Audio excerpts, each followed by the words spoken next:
I'm Jared Johnson, and welcome back to the Resilience Journey. In this series, we're on a search for career resilience, what it means, and how we get it. We're uncovering the unexpected moments in the career journeys of admirable leaders as they've recovered or reinvented themselves in innovative ways. This series is for everyone who's struggling with an unexpected job change, a derailed career plan, or unfulfilling work. We wanted to find a better answer than the typical self-help tips that you've heard a million times. So we're recruiting successful leaders and digging into the moments in their careers that we don't often hear about. Our last stop on the journey was with Robert Rose, who shared how it's better to market where you're going rather than where you are.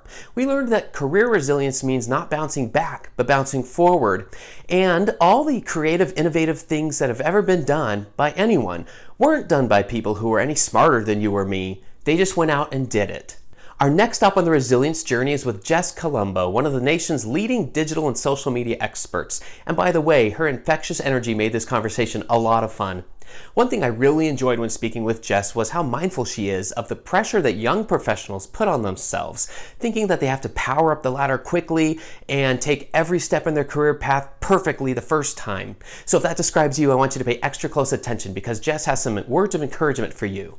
In this episode, you'll learn the power of curiosity and how that powers Jess in a field that requires being nimble every single day. She'll share how too much focus on your elevator speech can actually paint you into a corner and lock you out of new opportunities. And she'll point out that while we all want more comfort and less resistance in our work, the growth always comes during the times of discomfort, so learn to embrace them.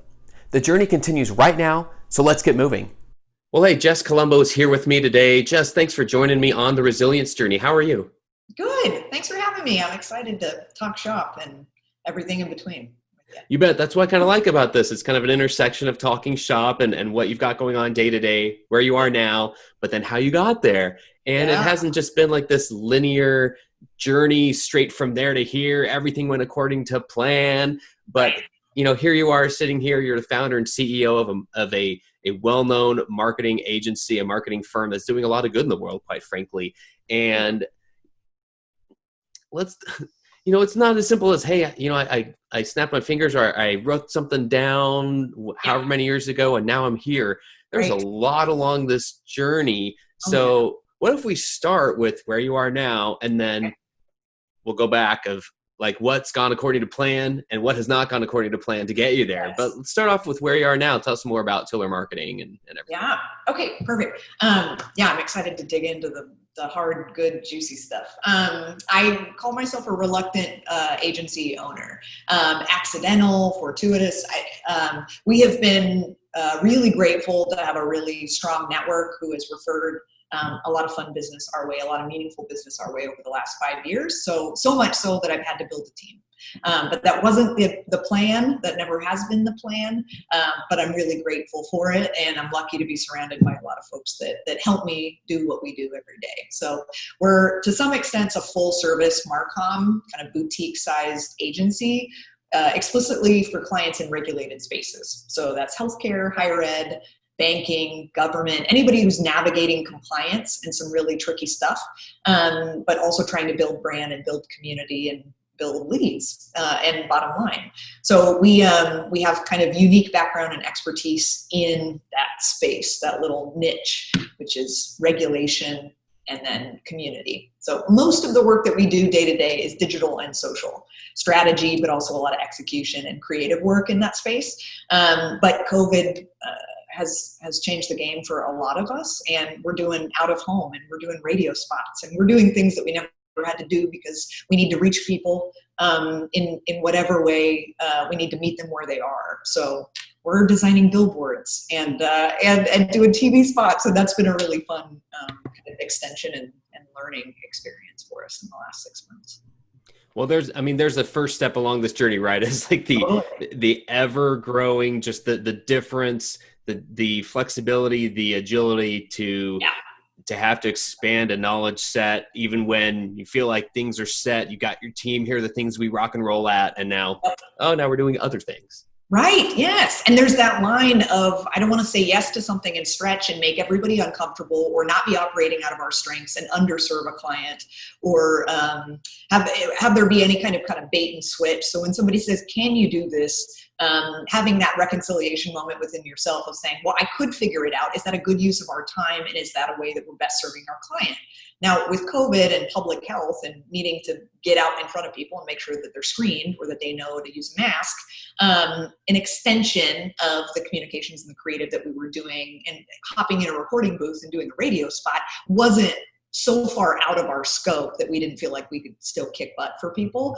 And it was out of necessity. But yeah, my husband became my business partner 2 years ago, and it's been fascinating to be a couple years ahead of him on the entrepreneurial journey because I see myself and all of the imposter syndrome and the what about this, scenario. And I have continued to say to him, step in the step appears, but you have to be brave enough to put your foot out and know that you might drop, but that you're going to be okay, that you're not going to, you're going to survive that, you're going to figure it out. But that kind of courage comes from having failed or nearly failed and not died about 100 times, right? So now I can tell myself, worst comes to worst, I'll figure something out. And I think God bless small business owners who just every day they're hurdling a lot of different things and needing to kind of figure it out on the fly.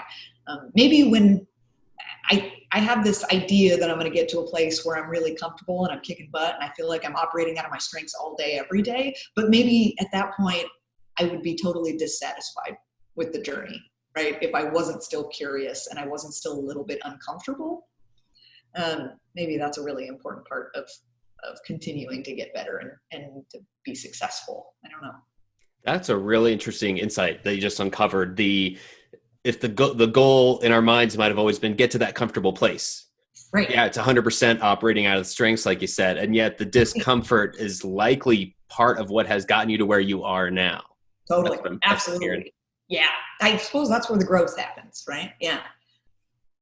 And, this field isn't exactly, I always joke with people, if we wanted something boring and stable, we'd be accountants. Oh, yes. I was so jealous of all my friends in college. They knew they wanted to be an attorney. They knew they wanted to be a clinical provider.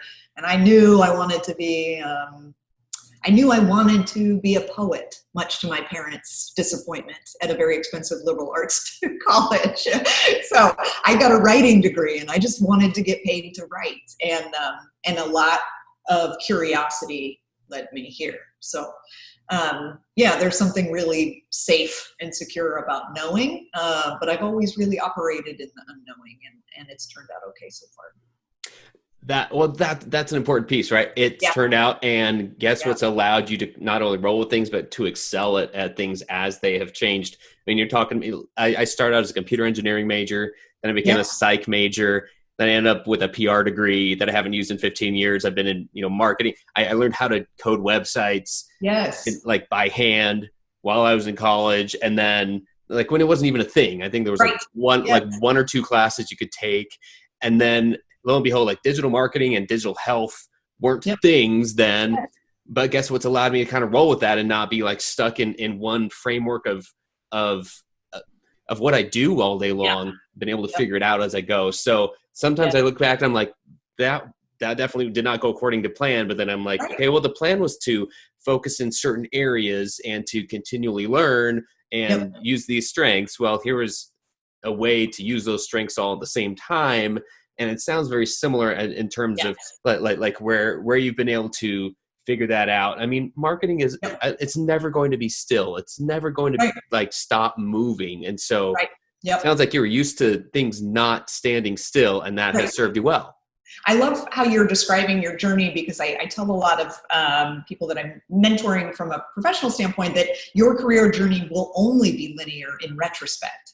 It will never be linear when you're looking forward, right? And what you and I maybe have done is, along with a great deal of privilege that I want to acknowledge, I got a head start from a lot of reasons, and I've got a really supportive community around me and a lot of different areas of privilege. But looking forward, I have been spoiled enough to just pull on the string of curiosity and had managers or people around me say, yeah, I'm willing to let you go do a deep dive in CSS or do a deep dive in email analytics. Or I went back to school and studied palliative care because I happen to have some, unfortunately, a lot of personal experience early in my life in that space. That accidentally got me into healthcare. Not something I would have ever dreamed I would be working in. So I think you and I both just kept pulling on the string of that sounds interesting and that feels meaningful to me. And in retrospect, now we can draw this kind of linear line, but to put a lot of pressure on yourself, and I think young people and people coming out of school right now, especially a ton, are putting a lot of weight on their shoulders that the next step has to be the step, and it has to be this seemingly linear move. I just don't think that's enough grace, and I don't think that's the reality of how a lot of us have built kind of our body of work. I would definitely agree to that. And I agree with the pressure too. Yeah. The feeling of I've got to nail this time. Got to hit a home run every time I'm at bat. Right. Everything's just got to be this, like every piece of content's got to go viral. I'm going to build my brand, but every piece has got to go viral, and it's got to like make this big difference in the world. And very few things can be further from reality. Yes. And that's a mindset. I mean, that had to be part of. I'd love to hear this part of your journey from poet to where you are now. So take us through that. Yes, I graduated with a poetry degree and got out of school and reached out to a temp agency. And I said, I don't care where you put me, I just want to get paid to write. And I came out in the last recession of school. So I work a lot with my undergrad career center and with some of the kids that I teach or young people that I'm able to teach now in the classroom from time to time. And who are coming out in a recession, depression-esque time, who are saying what, and I say, take out the garbage and take the gig and be the waiter or waitress, do the work that needs to get done.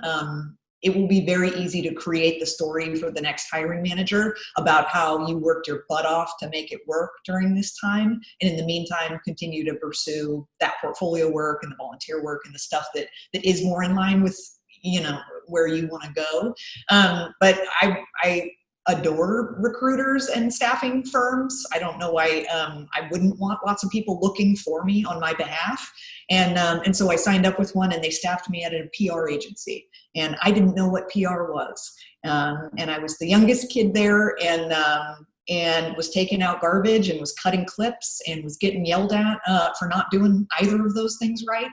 And it was a much needed humbling experience for me to be the bottom of the totem pole. What a gift that is. And Facebook opened up about a year later from college kids to brands. And as the youngest kid at the agency, I said, I think we should pay attention to this thing called Facebook. Twitter came the next year. And again, I had leaders who had enough courage to allow me the space in the room to play and to learn and to keep pulling on that string. So I was at the agency for a couple years and unfortunately had some folks in my life that passed unexpectedly and had kind of a crash course in hospice and palliative care. And I said, I think I want to combine this thing digital that I'm really passionate about and this unusual skill set that I now have, which is spending time with people at end of life. And I want to go back to the classroom. So I went and got a graduate degree in journalism and digital communications and specialized. My research area was in end of life and palliative care patients. So could online community add value to folks at a time when a lot of people are feeling isolated and depressed and there's a lot of lack of access to your community? Could online channels improve quality of life? And so spent a couple years doing research, and little did I know that 10, 15 years later, it's a very relevant body of work right now as well in the time of COVID. But came back to Portland, went back into the PR agency. They took me back. I was a boomerang at the same agency where I was able to help them build out their portfolio of digital and social marketing services. And then had an opportunity at a place called Oregon Health and Science University. And they were really building out their digital social program. It was kind of a one-woman band up on the hill. And so I came in and I took her place and I worked my tail off and spent a lot of time building relationships so that I could do the work. first I had to gain people's trust, had a crash course in kind of politics and corporate bureaucracy and institutional life, which was a really important, really humbling experience, and was able to build a team up there and a practice. And as we evolved that and grew the work that we were doing on the Hill, I started to identify another kind of area of curiosity and a niche, which was the intersection of kind of regulation and social. And I realized I had started teaching at OHSU in their NEO, which is New Employee Orientation. And I realized that integrating social media curriculum at New Employee Orientation was, in my opinion, the most crucial touch point of getting people on board and engaged as brand advocates and ambassadors, but also getting ahead of risk. So they're not taking silly selfies on the floor when they go into the labor and delivery room, right?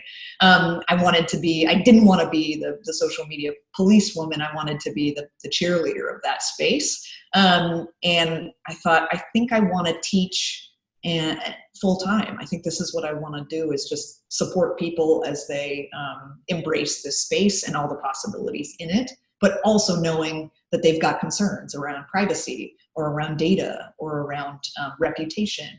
And how do we navigate that? And it was really the teaching and working with folks that got me to launch my practice. So that was about 5 years ago. But we'll get to it, but my dad's first question was, how are you going to make the same amount of money? You crazy person. I am so concerned. He had a lot of fear about going out on my own. A lot of people had concerns out of love, I think, and I didn't know, but I thought I could figure it out. And here we are. Well, there's a piece you just landed on, like just now. I didn't know, but I knew I'd figure it out.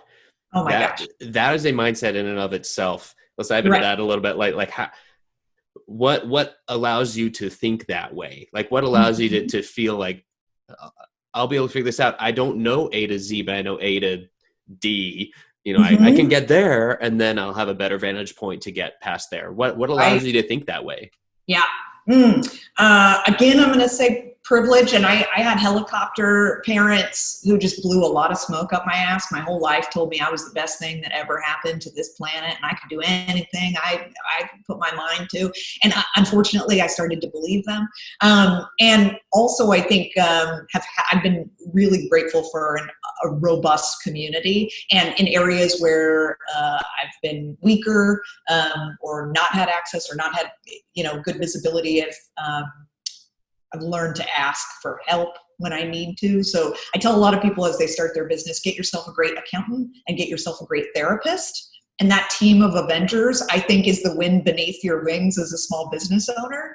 So some of what I can figure out is because I've got really lovely humans around me. Get yourself a great partner. Doesn't have to be a romantic partner, but somebody who can listen to you gripe day in and day out in the beginning when everything feels really heavy, like a really heavy lift. Someone told me in the beginning of entrepreneurship, they said, is being an entrepreneur just Googling things? And I said, hell yes, it is. So Google, I want to give a shout out to Googles for a lot of things, but truly the gift and the challenge of this is that whether I'm happy or I'm unhappy, it's solely my responsibility. And so I hate that sometimes. I hate it when I'm really unhappy. And I think, damn it, that's my problem too. I can't just blame anybody else. And it's also a really freeing experience as a business owner and as my own boss. I think a lot of people, see the really shiny stuff and they think, you're killing it. That must be so fun. You can just take off in the middle of the day. Okay, it is a gift, but the responsibility is significant as well. But there's a lot of probably therapy, great partners and team members, a really supportive family, and then enough trying and failing and trying again and succeeding that I think just time on the ground builds that kind of reservoir of strength and courage. But if you don't work out your courage muscle, it's not getting bigger. So to continue to do things that freak you out is a really important part of my journey, for sure. I love that, which means it hasn't been a success 100% of the time. There Sure. have been some low points in there. Can you take us through any Mhm. low points that come to mind where things were not going according to plan, and it really wasn't as clear, like what my options are, starting to freak out a little bit. What, and Yeah. any low points that come to mind? Yeah, sure. I set out this practice to do something totally different. And I think one of your interviews with Joe was fabulous. It was one of those, it's so simple when you get out of your own way and just listen to what the community needs or what your customers are asking for, instead of being so ingrained on what you thought you were going to do or what you wanted to build and being in love with the product or service. There were times where I felt like I was pushing this rock up the hill in terms of what I was trying to build, and it just wasn't catching, or people weren't understanding it. I was using language even in describing my service offerings, and that wasn't the language that my customer was using or that my client was asking for.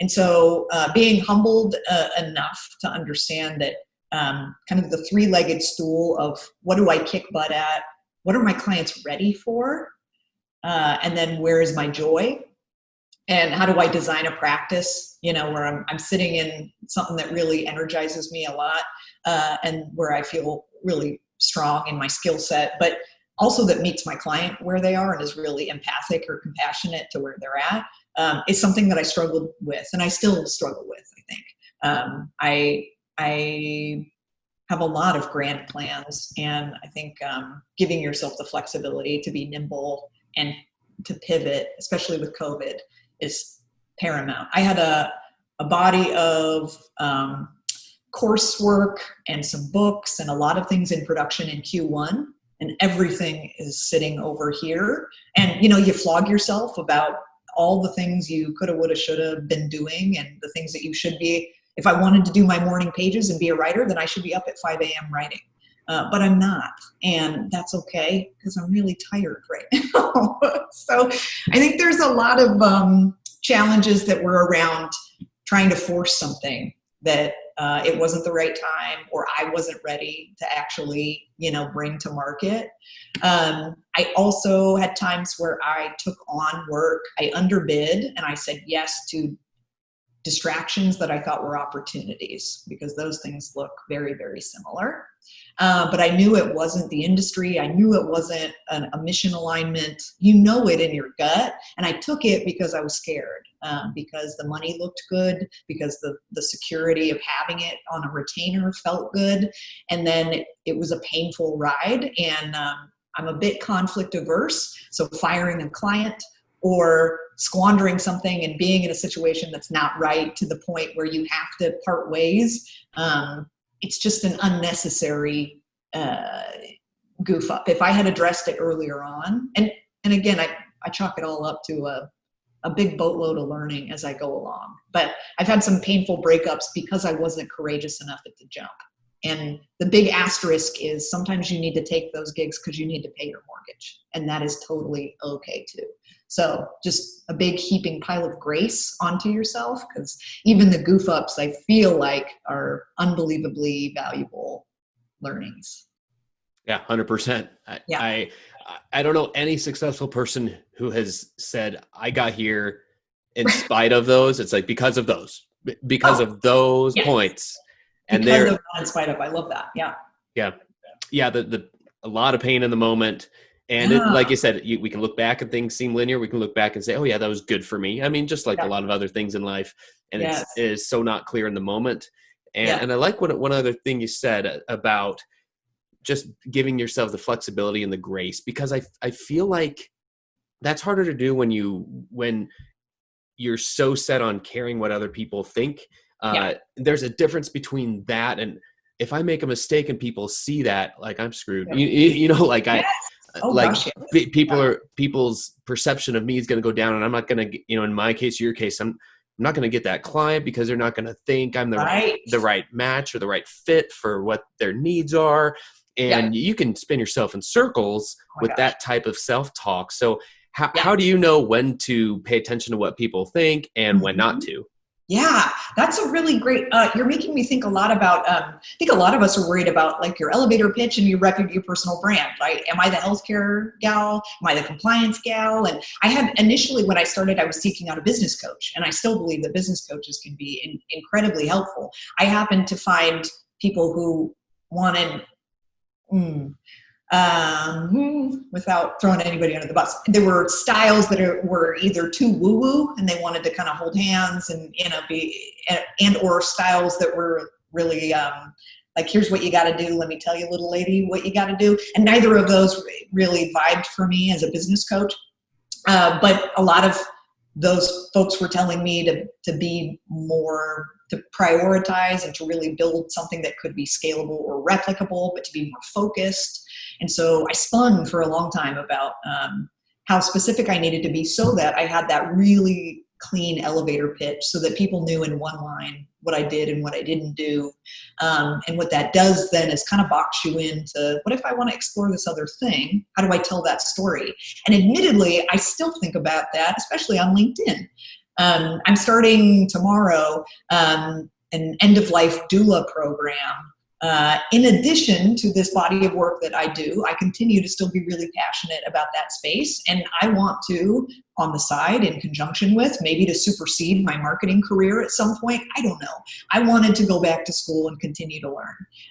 And to introduce that on LinkedIn and to add enough verbiage in there that my current clients didn't get worried and that my prospective clients still knew that I did this kind of work. Instead of kind of embracing it as an and not an or, and as a way that I was expanding creatively, and that's going to make me a better practitioner in the marketing space as I explore this kind of personal program that I'm doing. I spun a little bit on how I was going to present that to my online community and how I was going to publicly explain it. And that seems short-sighted and limiting, and maybe doesn't do enough justice to your community, who maybe gives you a lot more benefit of the doubt than you give yourself. Yeah, for sure. It makes me harken back. So I'm with all the major changes at college, I still minored in business. So I at least I had a business background too, and there things were like very entrenched. You're going to your marketing classes and there's your 4 Ps, and then you're going to business class, and like the whole replicable model that can be franchised, essentially. That's the one way to build your business. And I've felt that same part about just feeling the boxed in part. And I used to take it as kind of a liability when people would ask. Maybe it's just because they were fellow marketers, people who I would know, I'd see at a conference or whatever, and actually meet in person for the first time, maybe someone I was connected to in my network. And now remind me what you do, right. We're connected and this and that, like remind me what you do. And I used to take it as a liability because I'm like, well, I'd have to think real quick, wait, what industry are they in? Like, what do they do? What do I apply? And I'm like, you name it. I could, I felt like I could say whatever you need, whatever that is, right. I will figure it out. I mean, Army knife. That's how the journey has been in a lot of cases, and a lot of times for me.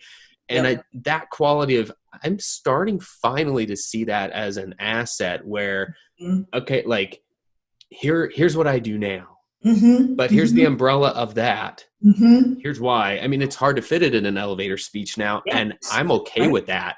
Yeah. So, right. And as you evolve and get a little bit higher up in you really are working less at the channel or tool or, right, I do X, Y, and Z, but also I think a lot about building community and building brand while protecting bottom line. Like you use different language to say, well, I work in strategy that does, and it's more aligned with values and mission and audience and kind of business goals. And the language that I use around what I do or what I can do is kind of out of the mud of what used to be, I think I would default to kind of tactical, right? Or I do. But using the term content strategy, I think is kind of a hot mess, depending on the context and who you're talking to. And a lot of people can't wrap their arms around what that looks like. And so, it's probably a lot of trial and error, and also kind of an evolution of you professionally to figure out how you talk about what you love to do, what you kick butt at, without feeling sheepish about it or like you're just trying to satisfy somebody else's. You're at a networking event and you're like, whatever it is you want me to do, I can do that for you. Yeah. Right. Right. Yeah. I resonate with that. I feel your pain. Content strategy. That just means you figure out what days to blog, right? You know, that's right. No, I've heard. Yeah. I think that's right. Yeah. Oh my goodness. Yeah. I think it took me about 5 years to realize that when I say content, other people just think blog writing. There you go. And I'm like, yes. Okay. We're not quite so many assumptions that we make, and understandably so. But client service, man. Yeah. For sure.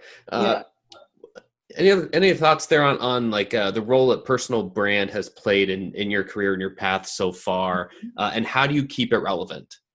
There are some really wonderful people that I've worked in this space and coached a lot of people in this space.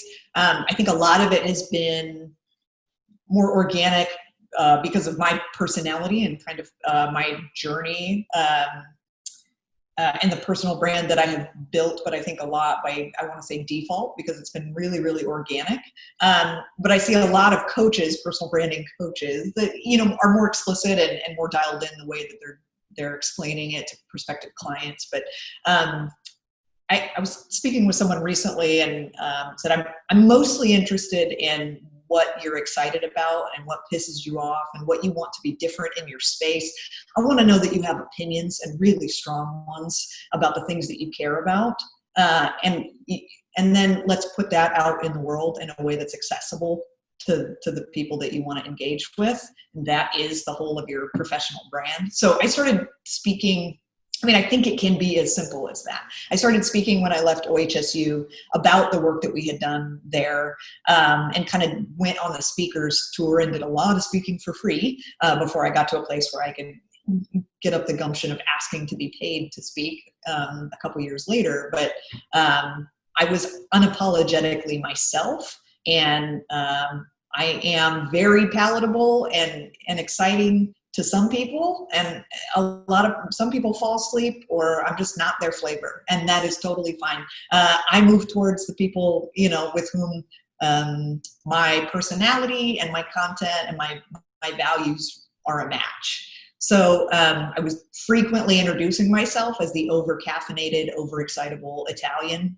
There is a lot packed into this small unit, and I think that my energy was infectious to the people who wanted to be excited and had that kernel in themselves, but maybe weren't in a workplace or didn't have leadership that was acknowledging that. And so I've come in and worked with a lot of organizations where there's somebody in there that's been saying the same thing that I say as a consultant, and I can come in there and be a bigger voice for them, or I can validate that, or we can elevate their kind of growing skill set in the space of digital and social. And so I think I've been just an advocate for the things that I care about and for the people that I care about.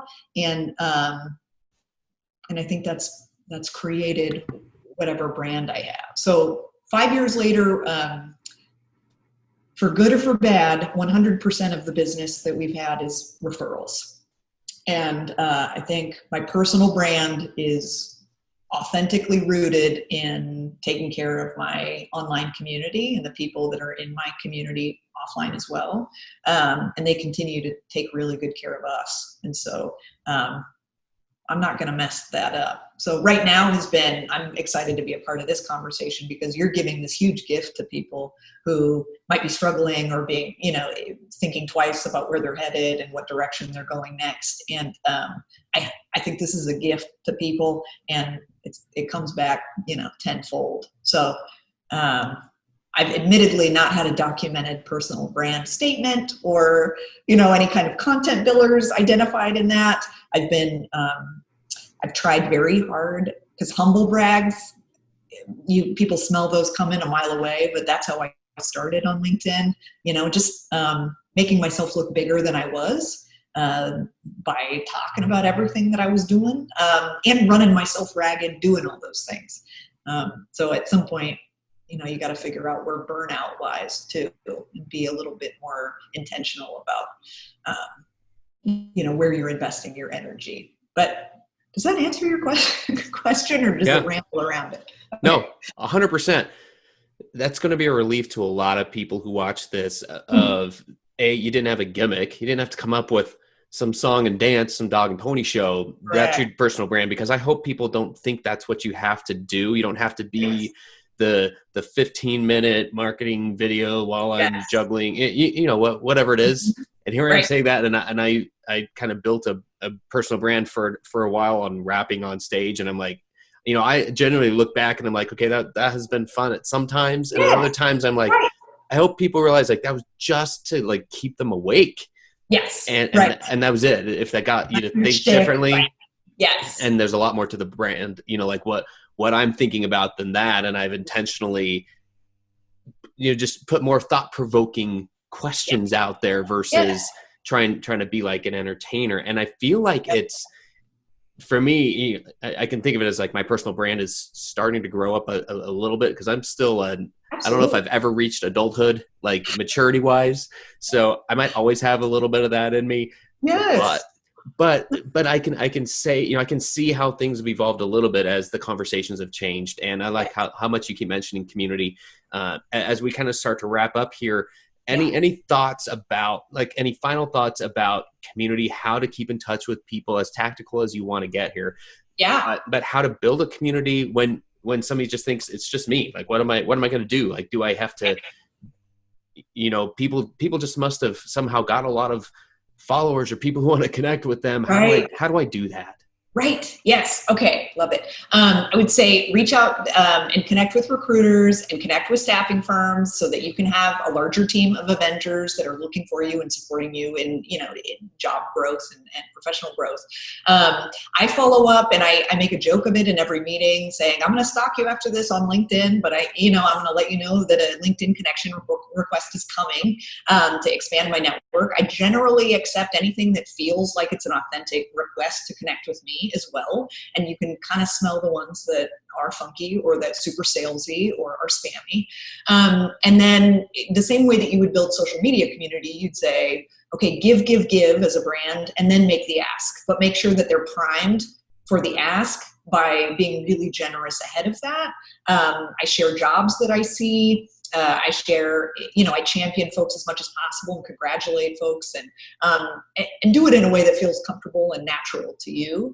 But I'm online engaging with my folks a whole lot so that when the time comes, it's not going to feel gross when I say, I could use some help actually, or does anybody have a great media buyer that I could partner with? Or it's similar, if not the exact same, as you are sustaining your offline relationships. But it takes time and investment in doing that. So some people dedicate a day of the week or 7 to 8 in the morning. But I do need there's got to be a sense of consistency on how you show up and for people. I think that's a big deal. I think those are my good ones, my tactical ones. Hopefully people get something out of this. I know they will. And I just wanted to wish you the best. I wanted to say, stay safe, stay well, all the best to you, and best of luck with everything you've got going on.